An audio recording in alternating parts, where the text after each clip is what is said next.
Bismillahirrahmanirrahim. Assalamualaikum warahmatullahi wabarakatuh. Para jamaah hadirin rahimakumullah. Berjumpa kembali bersama Teh Im di sini. Mudah-mudahan setiap harinya selalu mendatangkan ilmu yang bermanfaat bagi kita semuanya. Amin ya Allah ya rabbal alamin. Bismillah walhamdulillah wassalatu wassalamu ala Rasulillah. Wa jumlatu alhamdulillah, bahwa jumlah dari lafaz alhamdulillah khobariyatun lafdhan, itu menjadi jumlah khobariyah secara lafadznya. Jadi kalau kita berbicara akan ilmu bilaghah, bahwa secara lafadz itu adalah khobariyah. Sedangkan insya'iyatun ma'nan. Kalau menurut makna ini termasuk ke dalam jumlah insya'iyah. Apa itu insya'iyah? Jadi kalau insya'iyah itu adalah suatu makna akan permohonan lah. Ibaratnya seperti itu ya. Kalau misalkan kita yang baru mendengar akan makna insya'iyah. Nah, kemudian apa sih maknanya dari lafaz alhamdulillah? Mungkin kita bagi kaum muslimin mengucapkan rasa syukur, sering kita mengucapkan lisan kita dengan alhamdulillah. Tetapi apakah kita tahu apa sih makna dari alhamdulillah secara maknanya? Bukan hanya sekedar dari ucapan saja. Makna dari alhamdulillah itu adalah as-sana'u 'ala Allah Ta'ala. Kita itu harus memuji kepada Allah Ta'ala bil jamilil ikhtiyari, dengan bil jamili, dengan sesuatu hal yang baik. Tentu ya, kalau kita memuji itu ya biasanya kalau memuji kita dengan sesuatu hal yang baik ya, tidak dengan sesuatu hal yang buruk. Kalau begitu juga kan kita kalau misalkan memuji terhadap seseorang, tentu itu akan keluar adalah hal-hal yang baik. Misalkan di dalam perkataan seperti itu ya, maka itu akan keluar dengan kata-kata yang baik, tidak dengan kata-kata yang buruk. Ya, kita memuji kepada Allah, maka lisan kita berkata alhamdulillah ya Allah. Hati kita hadirkan juga kepada Allah, penuh di dalam hati kita memuji dan bersyukur kepada Allah. Dan begitu perilaku juga yang kita lakukan, oleh fisik kita tunjukkan hal-hal yang baik juga kepada Allah. Itu kan semuanya ditunjukkan bil jamili, akan sesuatu hal yang memang dipandang baik. Tetapi dipandang baik di sini ini adalah menurut Allah, menurut keridhoannya Allah, bukan menurut kacamata manusia. Karena kalau menurut kacamata manusia bisa saja hal ini terlihat seperti baik, tetapi sebetulnya hal ini adalah sesuatu hal yang tidak diridhoi oleh Allah. Jadi ingat ya, bil jamili di sini kacamata yang baik ini menurut pandangan ridhonya Allah. Yang mana bil jamili ini al-ikhtiyari, yang bangsa ikhtiar. Ikhtiar itu apa ya? Usahalah. Jadi kalau begini ya, kalau ada ikhtiyariyah, ada itiroriyah. Akan sedikit saya tunjukkan dulu perbedaannya. Jadi kalau itiroriyah itu yang bukan bangsa usaha. Misalkan nih contohnya apa ya? Batuk misalkan gitu ya. Itu termasuknya itiroriyah, bukan ikhtiyariyah. Karena kita batuk bukan sesuatu hal yang kita inginkan, tahu-tahu aja kita batuk misalkan ya. Seperti itu. Ataupun apa ya, kentut misalkan, seperti kita mengeluarkan kotoran kecil atau kotoran besar, itu kita keluar dengan sendirinya. Maka itu bukan termasuk ikhtiyariyah, tetapi itiroriyah. Sedangkan kalau ikhtiyariyah itu adalah melakukan sesuatu hal tersebut ada dengan usaha kita, ya. Ya misalkan seperti apa ya, kalau di diri kita senyum misalkan, nah itu senyum sudah termasuknya bukan itiroriyah, tetapi ikhtiyariyah ya, karena ada usaha kita untuk senyum dulu misalkan seperti itu ya. Jadi ya pekerjaan lah yang kita lakukan itu ikhtiyariyah. Jadi memuji ini termasuk bangsa yang ikhtiyariyah. Mungkin udah bisa kita pahami. Ala jihati ta'zimi, menetapkan akan jihad kita mengagungkan, wat tabjili, dan juga jihad memuliakan. Nah ini yang agak sulitnya. Jadi bukan hanya sekedar kita itu memuji kepada Allah, kemudian kita mengucapkan dengan kata yang baik, tetapi hati kita ingat ketika memuji kepada Allah bertujuannya apa? Jihadnya apa nih tujuannya? Tujuannya itu adalah semata-mata karena kita itu ingin mengagungkan kepada Allah dan ingin memuliakan kepada Allah. Nah itu adalah secara hakikat secara maknanya kita memuji kepada Allah. Agak cukup sulit juga kalau menurut kita bicara secara makna. Jadi hakikat memuji yang sebenarnya itu tidak cukup hanya dengan lisan kita mengucapkan Alhamdulillah, Alhamdulillah. Itu hanya baru sekedar dari lisan. Tetapi Alhamdulillah dari lisan yang harus keluar dari hati. Yang mana hati kita bertujuan mengagungkan dan juga memuliakan Allah dan benar-benar bersyukur kepada Allah Subhanahu wa taala. Itu adalah orang yang benar-benar sangat memuji kepada Allah. Qala Al-Qurtubi, di sini dikatakan oleh Imam Qurtubi ala qawlihi alaihi salatu wassalam, ada dauhan dari Kanjeng Nabi Muhammad sallallahu alaihi wasallam bahwa alhamdulillah, ini kalimat alhamdulillah tamlaul mizana, itu akan memenuhi terhadap timbangan amal kita nanti di akhirat. Kita ketahui ya bahwa di akhirat itu ada mizan, di akhirat itu ada timbangan, dan timbangan itu kalau kita benar-benar memuji, bersyukur kepada Allah, tentu akan memenuhi akan timbangan kita. Nah, kemudian di sini menurut Imam Qurtubi, ini dauhan dari baginda Nabi Muhammad SAW, bahwa menurut Rasulullah, alhamdu ini ada makna yang lain. Maknanya ini adalah as-sana'u 'alal mahmudi. Kita itu benar-benar ngalem, cek orang Sunda mah benar-benar memuji 'alal mahmudi. Kepada siapa kita memuji? 'Alal mahmudi, Kak anu dipuji. Siapa yang mempunyai puji itu? Kan secara hakikatnya lillah. Itu adalah hanya milik Allah. Makanya kalau misalkan para santri gitu ya, kalau menulis lughah lafad alhamdulillah, maka para santri menulisnya akan seperti ini. Alhamdu ari segala jenis puji anu opat. Nah, di sana para santri menulis ada makna yang 4 gitu. Karena kalau kita lebih telusuri lebih dalam, bahwa hamdu itu terbagi menjadi 4.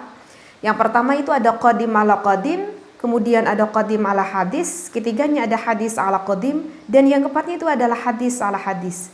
Jadi isi dari puji itu ada 4. Yang pertama memujinya Allah kepada Allah, kedua memujinya Allah kepada makhluk, ya misalkan kita manusia, salah satu contohnya. Yang ketiga manusia kepada Allah, yang terakhirnya manusia memuji lagi terhadap manusia. Yang mana kita akhiri dari khobar mubtada tersebut, itu lillahi, hanyalah milik Allah. Jadi kita mengucapkan tidak alhamdulillah saja kan, tetapi alhamdulillah. Nah, 4 puji itu secara hakikatnya hanyalah milik Allah. Seperti itu. Nah, misalkan saya ambil deh salah satu contoh gitu ya. Yang keempat, hadis ala hadis. Memujinya manusia kepada manusia lagi. Misalkan gini ya, misal gitu ya. Misalkan nih saya kasih contoh. Siang hari gitu ya. Kita tuh lagi aus banget. Kayaknya ini enak gitu ya kalau siang-siang lagi panas gini ada makanan yang seger, ada minuman yang seger, tapi aku mau beli, kebetulan aku gak punya uang. Seperti itu ya. Gak punya uang nih kalau untuk membelinya misalkan. Kita di dalam keadaan kehausan atau agak sedikit kelaparan. Tahu-tahu, ya Allah, ada tetangga dekat kita ketok-ketok pintu, assalamualaikum, dan memberikan sirup yang begitu segar misalkan, memberikan kepada kita. Masya Allah, seneng gak kira-kira hati kita? Kita lagi pengen, ada yang memberi, datang langsung diantarkan ke rumah gratis pula. Mungkin kita akan merasa sangat senang sekali akan pemberian itu ya, karena itu sesuatu hal yang kebetulan kali ini saya tuh lagi pengen. Maka dengan rasa senang itu, misalkan secara refleks lisan kita berkata kepada tetangga kita, oh terima kasih gitu ya. Nah, itu ketika kita mengucapkan terima kasih, bukankah itu adalah memuji? Ya, itu sama memuji. Seperti itu. Cuman ada sesuatu hal yang mungkin terkadang kita lupakan. kita tidak ingat bahwa hadis ala hadis, bahwa memujinya manusia terhadap manusia, kita terkadang lupa khobariyahnya ada lillah. Secara hakikatnya itu adalah milik Allah. Kita merasa bahwa makanan itu bukan secara hakikatnya yang Allah suguhkan, yang Allah berikan kepada kita. Terkadang kita melihat makanan itu karena yang memberikan adalah tetangga kita, seolah-olah tetangga kita lah yang memberikan kebaikan kepada kita. Terkadang kita lupa untuk bersyukur kepada Allah. Ketika kita mengambil sirup itu dan kita mengucapkan terima kasih terhadap tetangga kita, apakah hati kita juga ingat secara hakikatnya adalah Allah yang menghantarkan makanan ini langsung ke rumah kita? Itu mungkin menjadi suatu tafakuran kepada kita. Baik kita kepada tetangga kita, memang begitu akhlaknya, adab tata kramanya. Tetapi ada satu hal yang lebih penting, terkadang kita lupa kepada Allah yang memberikan kenikmatan tersebut. Seperti itu. Nah, jadi athana'u 'alal mahmudi, kita memuji kepada siapa yang mempunyai puji. Berarti yang mempunyai puji itu siapa? Lillah, itu hanya Allah. Bima akan sesuatu perkara lahu yang tetap dari itu mahmud min sifatil kamali, dari sifat kesempurnaan. Dan siapa lagi yang mempunyai sifat kesempurnaan kalau bukan Allah? Ya, kita cuman makhluk yang hina, kita cuman makhluk yang dhaif, yang lemah, ya. Ketika kita dipuji orang pun secara hakikatnya itu adalah pujian datangnya dari Allah.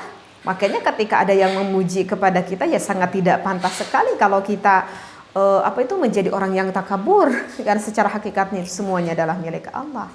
Jadi yang mempunyai kesempurnaan itu adalah siapa? Secara hakikatnya adalah Allah. Mungkin ada juga lantas yang bertanya, loh, kalau Allah yang mempunyai sifat kesempurnaan, kenapa Allah itu menciptakan ada sebagian makhluk kalau menurut saya itu nggak sempurna? Misalkan mata fungsinya untuk melihat, tetapi banyak kok ketika terlahir tidak bisa melihat. Itu bukan berarti menunjukkan bahwa Allah tidak sempurna, gitu ya.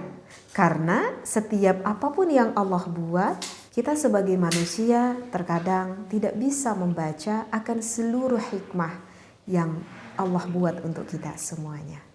Mungkin bagi kita yang tidak iman kepada Allah, melihat orang yang tidak bisa melihat itu adalah sesuatu kekurangan.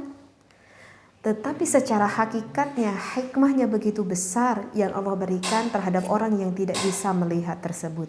Mungkin saja orang tersebut masuk ke dalam surganya Allah dikarenakan matanya tidak bisa melihat, sehingga mengurangi akan hisaban-hisaban nanti di akhirat akan matanya itu.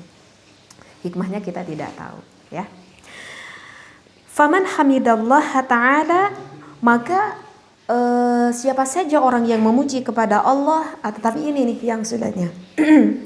Yang memuji kepada Allah mustahdaran atau mustahdiran, yang mana hatinya itu hadir kepada Allah.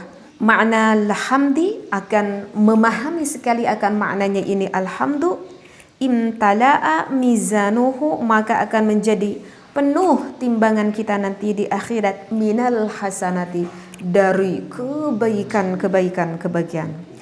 Wal ma'na law kanat ajsaman lamala'athu, ya. Jadi kalau misalkan ini kebaikan itu berupa jisim, tentu itu akan sangat memenuhi terhadap timbangan. Andaikan, kata ini ulama, bahwa kebaikan itu adalah berupa jisim, mungkin kita tahu ya jisim ya, sesuatu yang nampak terlihat oleh kita, kalau kita pegang, bisa kita pegang, itu adalah sesuatu jisim ya. Andaikan kebaikan itu adalah jisim, sesuatu yang bisa kita pandang, sesuatu yang bisa kita pegang, maka tidak terbayang sebagaimana penuhnya nanti mizan di akhirat akan kebaikan-kebaikan itu. Tetapi kan kalau hasanah itu tidak berupa jisim, seperti itu ya. Mungkin ini ada sedikit yang bisa kita petik ilmu manfaat di sini bagi orang yang sebelumnya belum mengetahui makna alhamdulillah itu apa. Nah, barusan sudah saya terangkan. Ini saya membawakan referensi di dalam kitab Qurratul Uyun, makna dari alhamdulillah. Makna secara istilah kita memuji kepada Allah. Karena makna dari alhamdu bisa saja itu secara lughawi ataupun secara khususiyat. Kalau lughawi itu kan secara umum. Kalau secara umum ya kita memberikan suatu kebaikan. Ya kalau secara umum bisa kepada siapa aja. Tetapi kan yang dimaksudkan di sini ini adalah secara istilah ataupun secara makna, secara khususiyatnya. Mudah-mudahan setiap hari ilmu yang saya sampaikan membuat keberkahan bagi kita semuanya sehingga kita mendapatkan ilmu yang bermanfaat dan juga bisa memanfaatkannya. Wallahu a'lam. Wassalamualaikum warahmatullahi wabarakatuh.